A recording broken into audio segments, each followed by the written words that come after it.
So, one of the thing na akong ganahan with creamy tuna pesto is palisa na garlic bread. But let's make our homemade garlic bread, not from scratch, but using kani star margarine garlic flavor.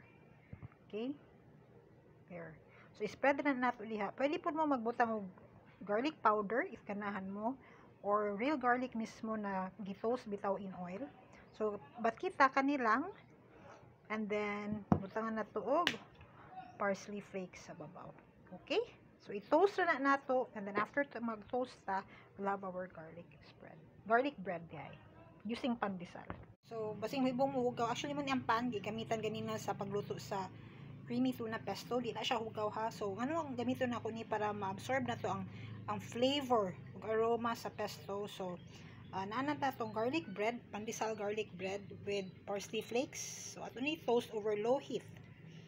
Low heat lang. Tabunan natin na siya. So, mga, let's say, 3 to 5 minutes or slightly golden brown na siya. Oops, sorry. There. This would basta ikaw lang sa mag-vlog. So, there.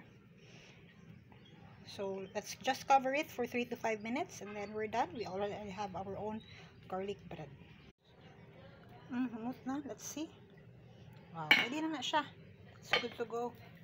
Already have our own garlic bread using star margarine garlic flavor. There. That's our garlic bread na pandesal. Perfect pair para sa tuang creamy tuna pesto. Lami!